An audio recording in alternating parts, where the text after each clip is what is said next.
ನಾನಿವತ್ತು ಜಿಲ್ಲಾಡಳಿತಕ್ಕೆ ಸವಾಲು ಆಗ್ತಾ ಇದ್ದೀನಿ. ನೀವು ಯಾವ ರೀತಿ ದಸರಾವನ್ನು ಉದ್ಘಾಟನೆ ಮಾಡ್ತೀರಾ ನಾನು ನೋಡ್ತೀನಿ.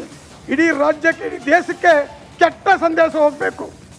ನನ್ನ ಸಂಸ್ಕೃತಿಗೆ ಅಡಚಣೆ ಮಾಡಿದ್ರೆ ನಾನು ಈ ಸಾರಿ ದಸರಾವನ್ನು ಧಿಕ್ಕರಿಸ್ತೀವಿ ಮತ್ತು ದೇಶದ ಉದ್ದಕ್ಕೂ ಬರ್ತಕ್ಕಂಥವ್ರನ್ನ ತಡೀತೀವಿ ನಾವು.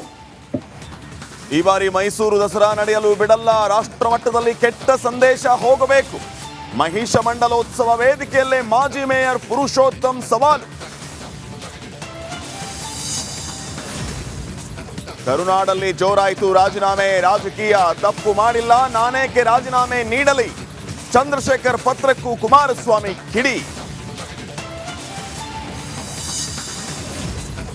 ಮೈಸೂರಿನ ಹೊರವಲಯದಲ್ಲಿ ರೇವ್ ಪಾರ್ಟಿ. ಜಿಲ್ಲಾ ಪೊಲೀಸರಿಂದ ಭರ್ಜರಿ ಕಾರ್ಯಾಚರಣೆ. 50ಕ್ಕೂ ಹೆಚ್ಚು ಯುವಕರು ವಶಕ್ಕೆ.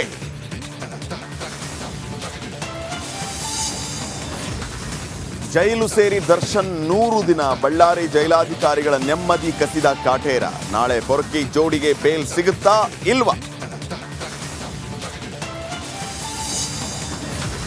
ಮಕ್ಕಳಿಗೆ ತೊಡಕಾಯಿತು ಮಳೆ ನೀರು. ರಾತ್ರಿ ಇಡೀ ನಿದ್ರೆ ಇಲ್ಲದೆ ಮಕ್ಕಳ ಕಣ್ಣೀರು. ವೈಟ್ ಫೀಲ್ಡ್ನ ಹಾಸ್ಟೆಲ್ ಅಲ್ಲಿ ಪರದಾಟ.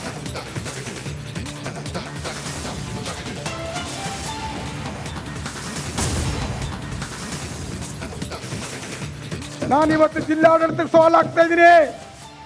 ನೀವು ಯಾವ ರೀತಿ ದಸರಾವನ್ನು ಉದ್ಘಾಟನೆ ಮಾಡ್ತೀರಾ ನಾನು ನೋಡ್ತೀನಿ.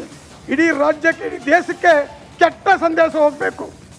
ನನ್ನ ಸಂಸ್ಕೃತಿಗೆ ಅಡಚಣೆ ಮಾಡಿದ್ರೆ ನಾನು ಈ ಸಾರಿ ದಸರಾವನ್ನು ಧಿಕ್ಕರಿಸ್ತೀವಿ ಮತ್ತು ದೇಶದ ಉದ್ದಕ್ಕೂ ಬರ್ತಕ್ಕಂಥವ್ರನ್ನ ತಡೀತೀವಿ ನಾವು.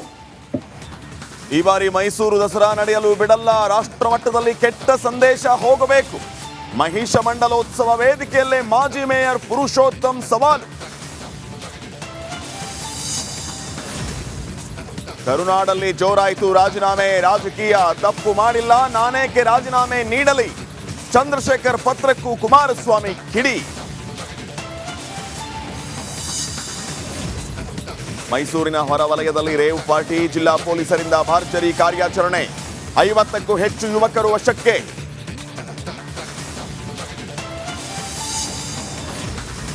ಜೈಲು ಸೇರಿ ದರ್ಶನ್ 100 ದಿನ. ಬಳ್ಳಾರಿ ಜೈಲಾಧಿಕಾರಿಗಳ ನೆಮ್ಮದಿ ಕಸಿದ ಕಾಟೇರ. ನಾಳೆ ಪೊರಕಿ ಜೋಡಿಗೆ ಬೇಲ್ ಸಿಗುತ್ತಾ ಇಲ್ವಾ?